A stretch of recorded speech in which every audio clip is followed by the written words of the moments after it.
Good evening. This is a quick accessibility announcement. We have Nikki Evans providing BSL interpretation this evening, and we also have closed captions that you can turn on at the bottom of your screen. I'll now hand over to Louise. Thank you. Good evening, everybody. Thank you very much, Mike. And thank you to everybody for coming to yet another very important briefing. I'm Louise Atkinson. I'm currently serving as National President of the National Education Union, and I'll just begin by apologising that the meeting's been called at very short notice, and I do appreciate it's the last week of term for most of us, but things have been moving very, very quickly and very fast this week, and we thought it was really important to call this meeting so that you can hear about all of the details. We are broadcasting the meeting live on all of our socials, and the meeting will also be recorded this evening. The behaviour statement for the meeting has been posted in the chat as usual. I'm going to hand over to Mary and Kevin in just a second to talk us through all of the details of the offer. But just to let you know, we will have some time for questions and answers after they've spoken. So please do put your questions into the Q&A function. And as always, we will endeavour to get as many questions answered this evening for you. But if your question is not asked this evening, we do collect them all, we do look at them all, and we will use them to update our FAQs on our microsite. You will also be getting a text and an email to a link to that microsite, and it will also be posted in the chat. So you don't have to remember absolutely everything that Mary and Kevin are going to run through now. There's lots of information available on that microsite as well. So without further ado, I'm going to hand over to Mary and Kevin to talk us through the offer. Thank you very much, both. Thank you, Louise, and good evening, everyone. Good afternoon. It's really good to see you all here. So this is what we're going to do this evening. We are going to take you through the government's offer on pay, funding and workload for teachers. We are going to take you through the funding implications of that offer for schools, for post-16, for SEND, for support staff, for maintained nurseries, and for capital funding for school buildings and repairs. We're going to give you examples of what the offer would mean for teachers and leaders. So there's a lot of information here. And as Louise says, all the links to the information will be in an email that will arrive with you shortly. But before we do that, we want to tell you, Kevin and I and Louise, that we would not have achieved this offer if it were not for your determination, your solidarity, and the 8 days of action that you have taken to move this government. Your efforts have been remarkable. Your steadfast refusal to accept the government's previous insulting offer of 4.3% was really important. Rishi Sunak would not have agreed the SDRB recommendation of 6.5% if he had not been struck by NEU members and their brave action, if he had not been surprised by the strong support that parents and the public gave to striking teachers, if he had not been unable to counter the cogent and coherent arguments that your union put forward for investment in teachers. So what you have achieved is a pay award, which is the biggest award that our members will have received since the introduction of the upper pay spine in 2000. A pay award that is 3% more than the government told the SDRB was affordable in its evidence to the pay review body. An offer which is 2.2% more than the government offer in negotiations just before Easter, which our members rejected. So whilst the offer is not inflation-proofed, it is a significant step in the campaign to achieve pay restoration for teachers. To give two examples, for a classroom teacher on M6, it would mean an extra £2,500. For a teacher on Upper Paystein 3, it's an extra £2,800. You can see the teacher pay scales from September on our website. You have to move the government from its original offer of 3.5% to 6.5%. That is remarkable. And many members are rightly asking questions about funding of this award. So we want to talk about that now to answer your questions as best we can. The offer from government that you have won from them includes an extra £525 million for the part year from September 23 to April 24, and £900 million extra every year thereafter. There is also an additional £285 million per year for sixth form and FE colleges, and a further £40 million in a fund for schools that are in particular difficulties. Now, there are two things to consider. Where does that money come from, and is it enough? So on the question of where it comes from, let's be clear, it's the government's responsibility to raise money for education. They don't negotiate that with us. But we did care, Mary and I, very much about where this money came from. So we asked searching questions about it. You'll have seen some media reports that the funding has to come from departmental budgets. However, it's not quite like that in education. First of all, we have been assured that the extra spending will not come from any part of frontline spending on schools or education. It won't come from capital spending on buildings, repairing school buildings. It will not come from SEND funding. It will not come from post-16 or maintain nursery schools. We've worked hard to get those guarantees. Nor, and I think this is important, nor does this funding for education come from the disgraceful hiking of visa and NHS fees for migrants. Instead, it's from within the DfE in one sense, but lots of it comes from underspends in the DfE. For example, the large multi-million pound underspends on the National Tutoring Programme and the Apprenticeships Programme. Now, like every department, the Education Department returns underspends every year to the Treasury.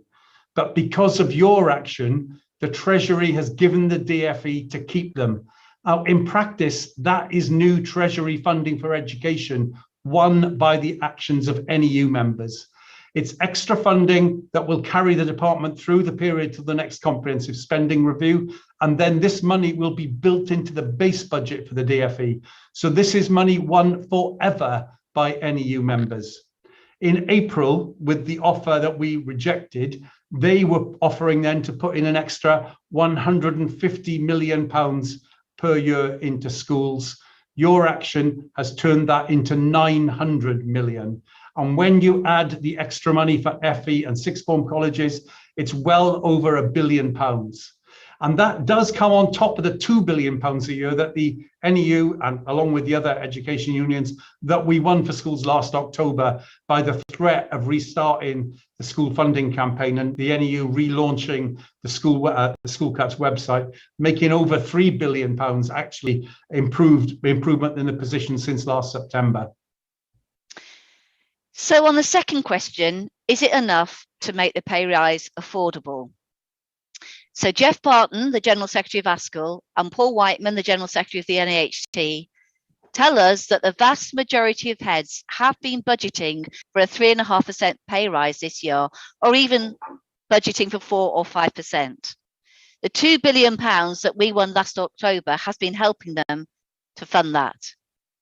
So that leaves 3% to find to make the 6.5%. And that's where the extra £900 million a year comes in. So we can say that this makes a pay rise affordable. What we don't say is that it sorts out every problem in school funding. We can't say that.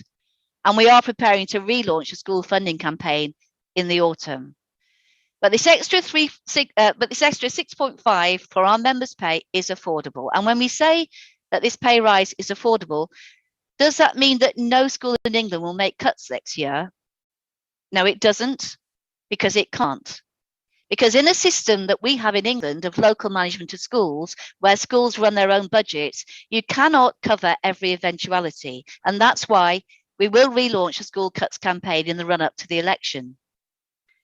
But we can say at the overall school level, the extra money that we've won from the 2 billion last autumn, and the extra money, the 900 million now for next year, and the over 500 million for this year, is more than the extra cost from the pay rise and the increase in pupil numbers. And we know that the vast majority of schools are not spending all their income, with most schools not spending 4% or more of their income.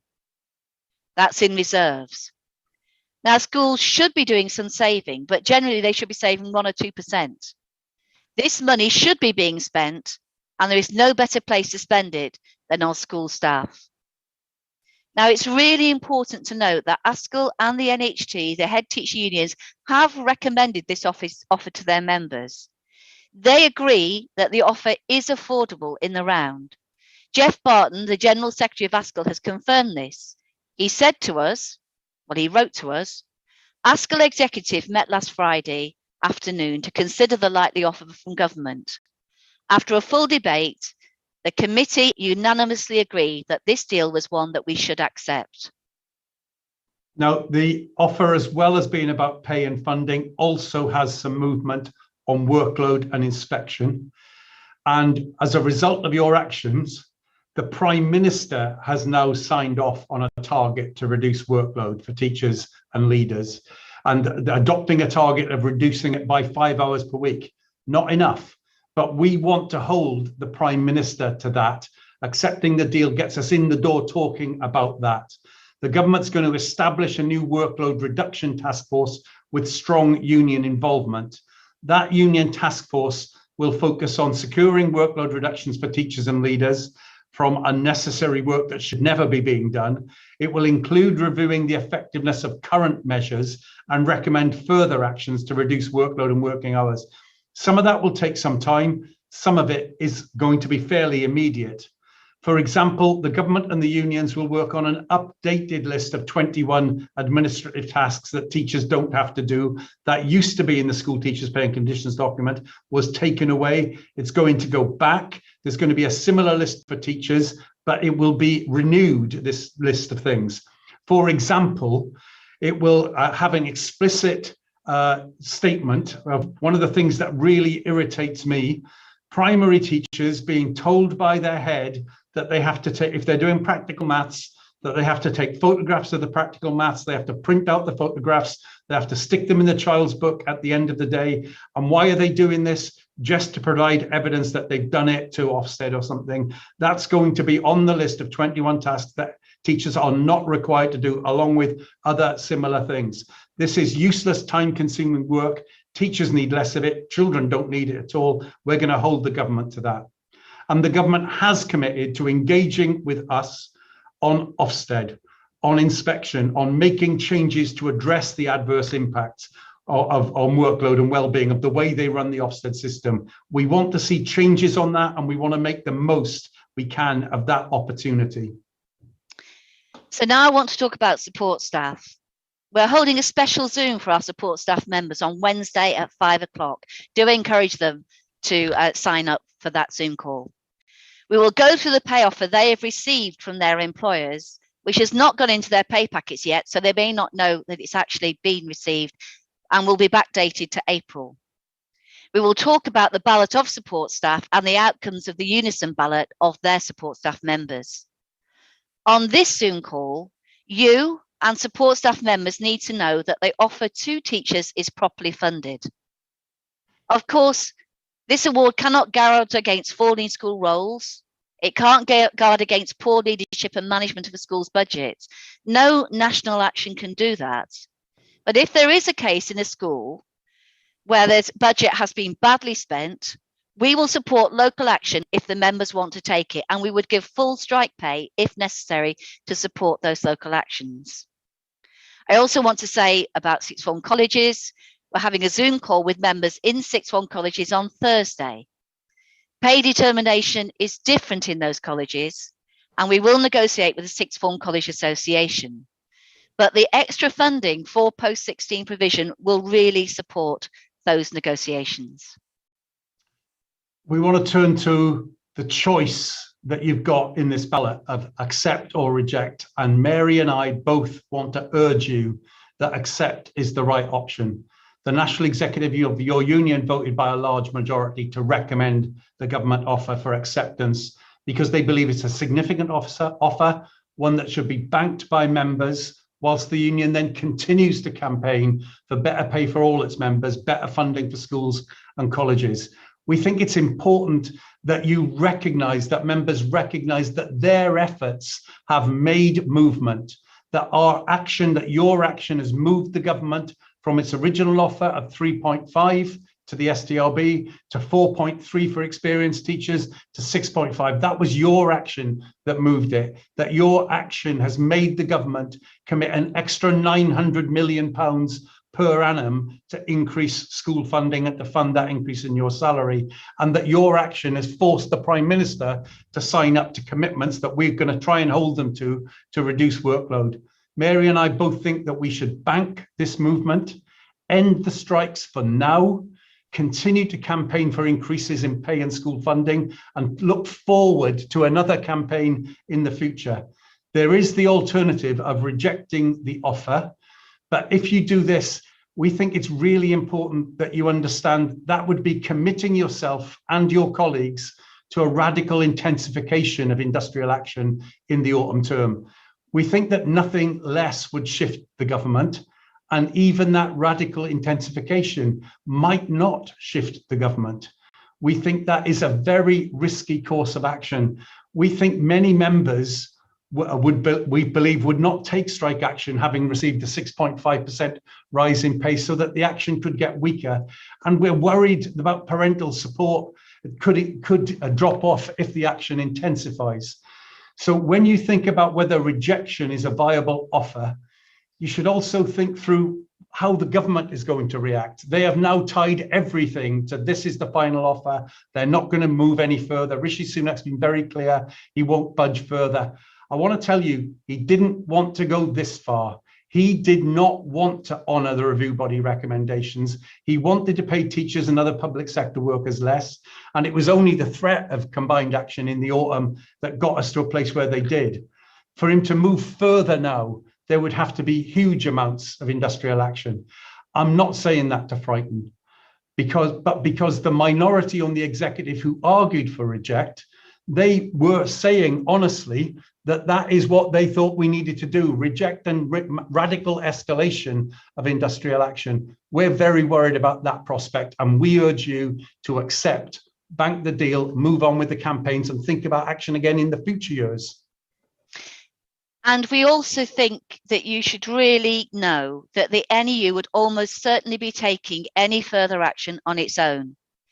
ASCL and the NHT and the NSUWT are like the NEU, recommending this offer to their members. We are fairly confident that their members in the head teacher unions completely confident they will accept the offer. They will not take strike action next term, and they certainly wouldn't want to take the escalated action that if we voted to reject, we would be considering. So Kevin and I want to finish where we started. We know that it is you, NEU members, who have achieved this pay award. It's NEU members who have fought through industrial action, through campaigning, through evidenced arguments to make the case for a pay rise for teachers. This is not the end. If you accept this pay offer, then your union will continue to campaign on school funding, on pay, on inspection, on assessment, on child poverty. Where our members are, so will we be. What they care about, your union will care about. You should know that you have moved this government. You've achieved a 3% increase in the pay award, and Kevin and I and Daniel think you should bank this and build for the next ballot. So we say, vote yes. Recognise the progress that you have made. Stop the strikes for now. Regroup and campaign in other ways, and prepare for next year's pay campaign and funding campaign. Yeah, I completely agree. Our members have moved the government. As a result, the union is stronger than ever before. We can move them again in the future, but there is a time to bank the gains that we've made and to avoid the prospect of escalated action running into the sand and us not making further gains, but just exhausting members. So I would urge you, please use your vote in the ballot. Please vote yes to accept and to bank the progress that you have truly won. Now, I know that from there are 500 questions already that have been submitted. We're not going to be able to deal with 500, but we're going to deal with as many as we can in the next period. So that's us from us, and now we'll listen to the questions and see where we get to. Brilliant. Thank you very much, Kevin. And because we've got so many, I am going to do it slightly differently today. So I'm just going to call out the questions because we've had lots of duplicate questions. So I'm going to start with a round of 4, if that's okay for you to begin with. So the first question is it 100% certain that the 6.5% will be paid even if NEU members reject it? Second question, will the NASUWT strike with us if we are continuing to strike? Third question in this round, inflation is still above 6.5%. Why are we campaigning to accept a below inflation pay rise? And then the fourth and final question in this round, I will look to take another round in a minute. Is the pay offer fully funded? Who would like to go first?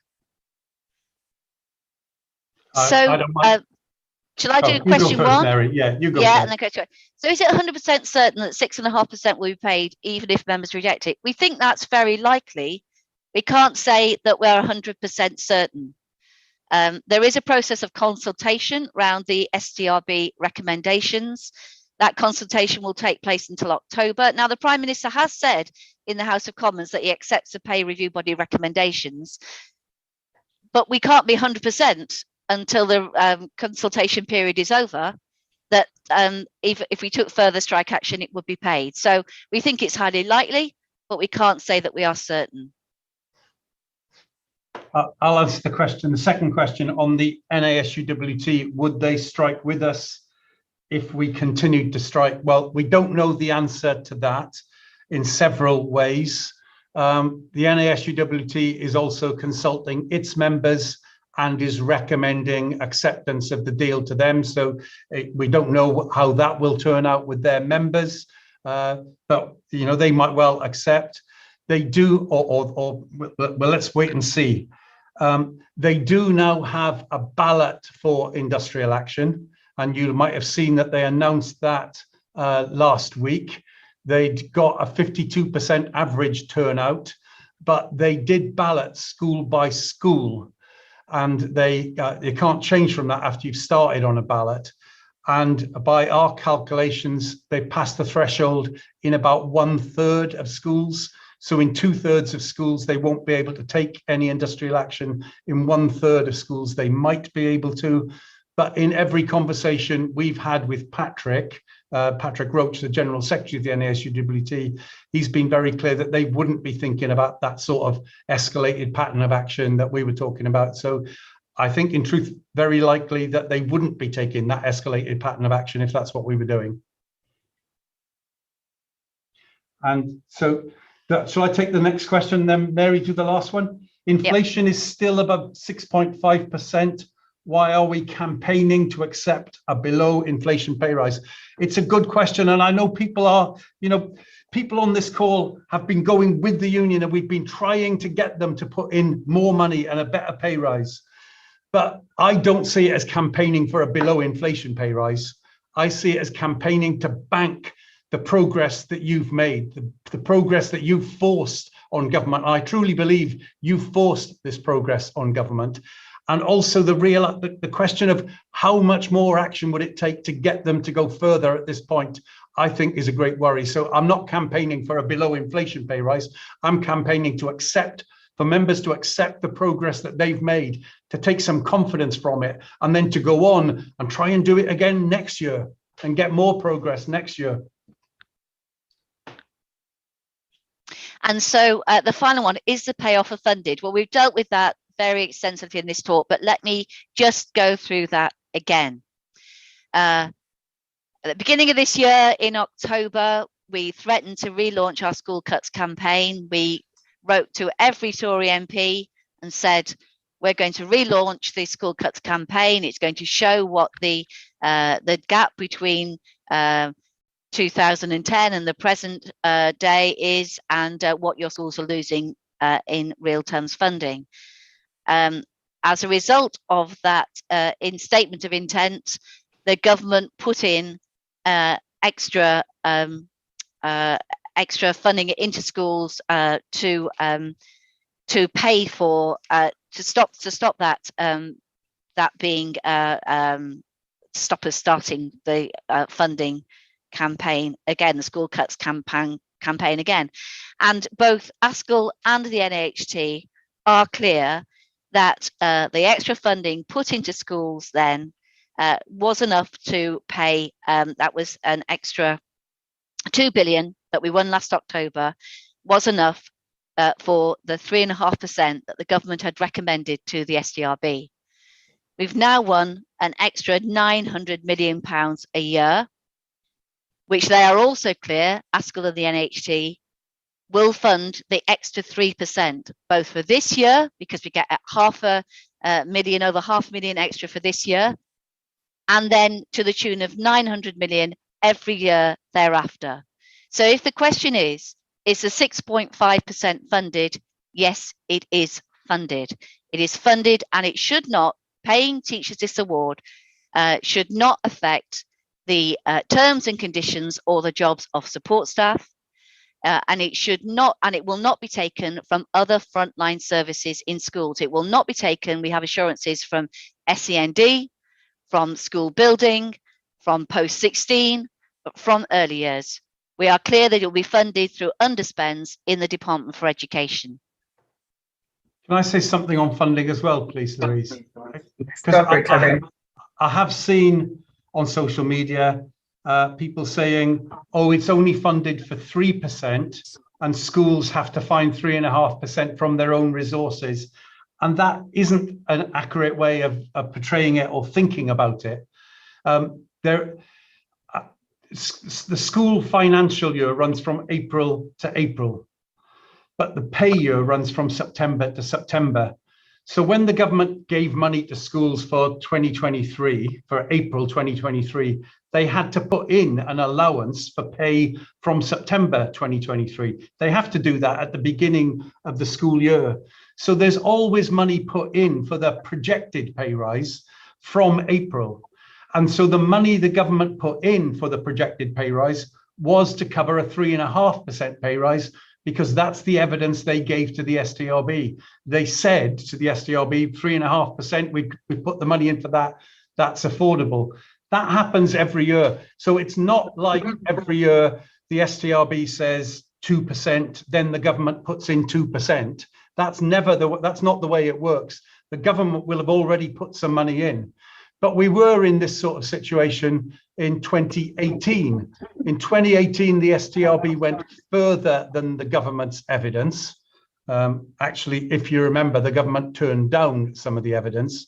They didn't do the bit for teachers on the upper spine. That was very annoying at the time.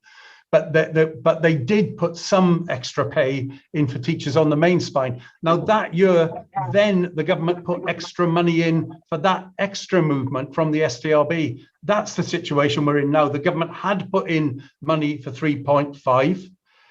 Now they've said, the SDRB has said, no, not 3.5, let's go up to 6.5. So the gap is the 3%. That's the more accurate way of looking at it. And so we do say this is affordable. NAHT and ASCL say heads are budgeted on this. We do say that not all heads spend all the money, which they should be doing in order to boost our school funding campaign. They should be doing that. So we do say it's affordable. And we say bank the £900 million that your action has won for schools, as well as the 2 billion that we won last October.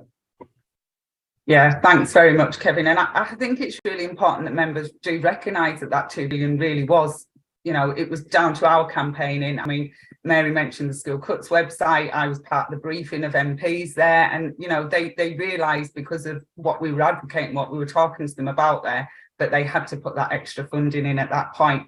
But it is very, very complicated. So I am just going to say to people on the call as well, please do go and check out the microsite. All of the information is on there for you to have a look at your own leisure before you do take your vote.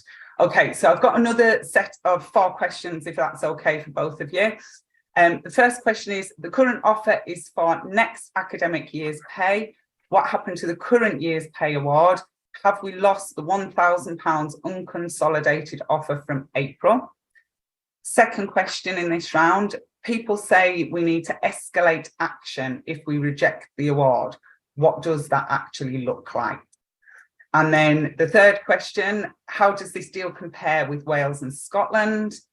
And the final question in this set, what are the chances of getting a better deal for next year? Would the union strike again if necessary? Shall I do the first one, Kevin? Yep. Okay, so we don't have, we've got, you know, the award was 5% this year. When we went into negotiations before Easter, we were offered 4.3% for experienced teachers and £1,000, which is non-consolidated. That offer, so it's 4.3% for next year and 1,000 consolidated this year. What we have actually got now from government is 6.5%, which is 2.2% above the 4.3 that was offered for next year before Easter. And that 6.5% consolidated is much more valuable than 4.3% and £1,000 non-consolidated. And the reason for that is the 6.5% goes into your pay. It is built into teachers' pay year upon year. It sets a higher base standard for next year's pay offer. The £1,000 would have gone into your bank account, but would have been taxed. But that's all that would have happened. It would not have been built into the baseline of teacher pay. So by getting an increased offer, 2.2% above that which the government was offering to us at Easter time, 4.3% to 6.5%, that is a much more valuable offer to members than 4.3% and £1,000 non-consolidated. So if I take the second question of these four, people say we'll need to escalate action if we reject the award. What does that actually look like? So yes, this is the discussion that's happening in the union, that the executive members who said we should reject the award said we should escalate action. So let's just, we've asked members to give up 8 days of pay between February and July, starting on February the 1st. We've shifted the government from 3.5 to 6.5 and £900 million. The sorts of patterns of escalation that people are talking about, that those in favour of rejection are talking about, these are not decisions, and they're not decisions that the union executive has made, but these are the sorts of things that are being talked about. People are saying to move the government after they've settled on this, we're going to need to take more action. We're going to need to take it more quickly. So some people are suggesting that we take 1 day, 1 week, 2 days the next week, 3 days the week after, 4 days the week after that. So that will be 10 days action across 4 weeks instead of 8 days across the months from February to July. That's one pattern that's being suggested. Another pattern that's being suggested is 5 days of strike action, maybe during the Conservative Party conference, and then 5 days of action during the budget week. So that will be 10 days across 2 weeks. There are other people suggesting other similar sorts of amounts and similar sorts of schemes.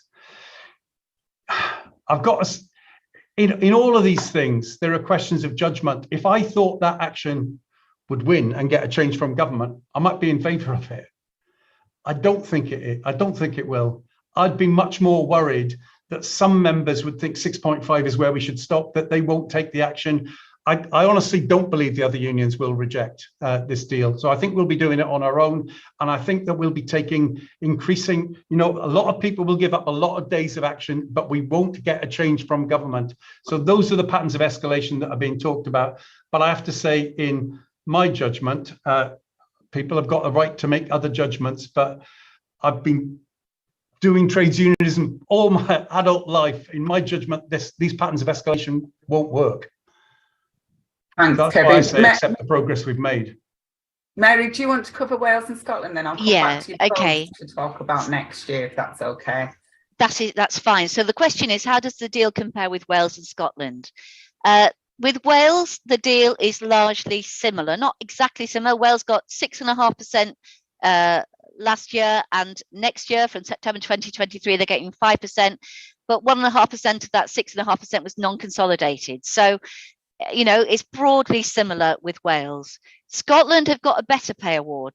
They've got 5% from April 2023, followed by 2% in January 2024, and they get 7%. They got 7% last year. So that is a better pay award, and the pay rates between England and Wales and Scotland are becoming wider. but we do think that we have to understand that we are not dealing with the same sort of government. Scotland, they've got a social democratic government who want to do deals with unions. They've done deals with the junior doctors. They did better deals with teachers. We do not have that government. We have a Conservative government with a Prime Minister who is a fiscal Conservative, who does not believe in improving teacher or public sector pay. We have moved this very hard right government a long way. Do I think that we can move them further towards the sorts of pay awards that we get in Scotland? I'm afraid, like Kevin, no, I don't. If I did, I would back that movement, but I don't think that we can. So it's broadly comparable with pay. It's not as good as Scotland, but we are dealing with very different governments. We did also get a bit of non-consolidated in Wales, so it's not it doesn't have that either. But yeah, this is against a hard right Tory government. That's the thing that I think you have to. And the last question, Louise, in this set of 4 were, what are the chances of getting a better deal next year? Would the union strike again if necessary? And my answer to that is, yeah, there is a chance. There's a really good chance of getting a better deal next year. So talking not about September 23, but September 24. The factors which I think come to play in that is there's a general election. Now, we don't know for sure when that's going to be, but most of the smart money is it being on October 24. So the pay round that is September 24 will be a vital pay round for the government about how they look to public sector workers. That'll be some pressure on them. And I think that we should be seriously looking at the evidence that we've got from the SDRB this year, the NFER evidence, and also thinking our union is now a lot stronger, 60,000 members stronger, 3,500 new reps. I know a lot of those reps want to carry on now, but what I'm saying is it's better to bank this now and build for next year, to look at the evidence, that the remit that they give to the SDRB, to agitate around that, to look at the evidence that they give to the SDRB, which will be in February, and to agitate around that and to build for another campaign saying that they need to put more money and more pay into teachers' pockets, because many of the arguments will still be the same. And I think doing that, going ahead a year, instead of, as I see it, running the action into the sand this autumn, I think that's the better, the more likely option to lead to more progress. So I think more progress is possible, but in my judgment, going for next year rather than carrying on now is the right way to do that. Thanks very much. Mary, did you want to add anything to that final question? No. Okay, thank you. So I've got just one set of 3 questions to finish with. I think we have covered some of these things on here, but they've come up repeatedly in the questions that have been submitted, and certainly some of the questions that members have been speaking to me about as well. So the first one is, if we strike in the autumn, will the union pay strike pay? Second question, what is the position of the heads unions? And the third question is, will we continue to campaign for pay restoration and funding even if we accept this offer? And could you give us a bit more information about what that campaign may look like? Yeah. So I'll take the strike pay question. Mary and I thought that might come up. And, you know, we take a bit of your subscription every year and we put it in our strike pay fund. And we use that to support members taking action at individual school level, sometimes at multi-academy trust level. And we use it to support people taking strike action. And that's got several £million in it. But when you think about a national action, we're calling on about 300,000 members to take strike action. Maybe 200,000 or a few more are taking strike action. To give them £10 each, which would be very poor strike pay, would cost £2 million. To give them £100 each would cost £20 million. To have strike pay to cover a 5-day strike in a week, that would cost £100 million. There is no way that any union has got the sort of money that's necessary to do that. And indeed, in many ways, that the hardship funds that we've got at local branch levels are now a bit depleted. So we unfortunately, we cannot pay strike pay. We just don't have the money. No union would have. We've got that strike fund that we can use for local level, but we can't cover national strike costs from this. So I'll finish the last two. What is the position of the heads unions? We have answered this, but I'll say it again, particularly if people are new on the call. The head unions have said that this offer is affordable for the most schools, and they are recommending it to their members. ASCL has their ballot out now, and NHT are starting their ballot tomorrow. We are starting, members will receive an email at 5 o'clock tomorrow, or a text message, and that will give them their option to vote on the offer. But the position of head unions are they are strongly recommending this to their members as a fair settlement, which is affordable for most schools, particularly with, we haven't talked much about this, the £40 million for schools which are in particular difficulties, not through not spending the money in the right way, but because they might be paid, below the national average. So there is also a hardship fund for schools in particular difficulties. And the final question, will we continue to campaign for pay restoration and funding, even if we accept this offer? And what would this campaign look like? Yes, of course, we will continue to campaign for pay restoration and funding if we accept this offer. And the campaign will look very much like the hugely successful campaigns that we have been running since the start of the NEU, and indeed before that. All the way through this campaign, we have made the argument at every interview on television, on radio, Kevin and myself, the whole of the policy departments behind, you must pay teachers, you must restore teachers' pay in order to be able to get teachers into the classroom and to keep them in the profession. We have produced compelling statistics about the number of teachers leaving the profession, compelling statistics about the number of teachers not entering the profession, compelling statistics about rising class sizes, compelling statistics through the School Cuts campaign about school funding. We would, of course, continue to to campaign, because we know that whilst we think this is the best offer that we're going to get, and it's the only offer that the government's going to give, that doesn't stop us campaigning to improve education and to prove the lot of our members. That's our main job, and we will continue to do that as effectively in the future as we have in the past. Brilliant, thanks very much, Mary. Kevin, would you like to just make a few words before I wrap up? Yeah, I wouldn't mind saying a few closing remarks, because for me and Mary, we've had some huge Zoom calls with members, including that huge Zoom call during COVID and others during the ballot. This is going to be our last Zoom call, I imagine, with our teacher members. We've got one, as Mary said, with support staff on Wednesday, with sixth form college colleagues on Thursday. But this is our last call with our teacher members. And I just want to say that Mary and I are so proud of you all, of the campaign that we've run together this year, and we have moved the government. There's big choices in your hands right now, and we've been very clear what we think the right way forward is, but we've been really proud to be involved with everything the union's done, and we're just really confident the union is going on to score huge successes in the future. Thanks for everything you do to build the NEU in your workplace. I will say again, vote to accept the progress you've made, continue campaigning, and think about another campaign next year. That's my recommendation, and Mary's recommendation, and Daniel's recommendation to you as well.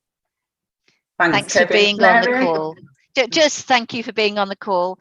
I feel very torn. I feel very sad that this is the last time I'll be speaking to you all alongside Kevin, but the union will go ahead to great things. But don't let this be a glorious history of trade union defeat. Bank what you've won and go forward to fight another day. Thank you very much, both. So I just want to point out to people on the call, don't forget, we've popped in the chat the link for the microsite on our pay consultation. You should get a text and an email shortly as well, with a link to take you directly to that site where all of the information that Mary and Kevin has just been through are on there. As Kevin said earlier, tomorrow at around about 5, we're going to start sending them out at 5 o'clock, so it might take a little bit of time to get to you, but you will get a text and an email for our online consultation on this pay offer. Please don't confuse that with the ballot that we've got open at the moment as well. If you haven't already sent that back, please do use your envelope to vote in that ballot. This is a consultation on the offer that has been made, and you will have 10 days to respond to that. It will close at 4 o'clock on the 28th, the same day as the postal ballot closes. So take your time. Please do look over all of the information, but most importantly, please do have your vote and have your say in what happens next for our union. I want to finish by saying a huge thank you to Mary and Kevin, who have worked absolutely tirelessly throughout this. You've no idea how hard they have worked, and in some very difficult conversations and some very difficult negotiations. So a massive thank you to you both. I also want to thank the tech team who have been on the call tonight, and everyone who I know has worked all over the weekend pulling this together and prepping for this call tonight. So thank you to everybody that's been involved behind the scenes. Thank you to Nikki Evans, our wonderful British Sign Language interpreter. And most importantly, thank you to everybody on this call for the action that you've taken, for the strength that you've shown, for being part of our union, and for joining us this evening on the call. Enjoy the rest of the evening. Thank you very much.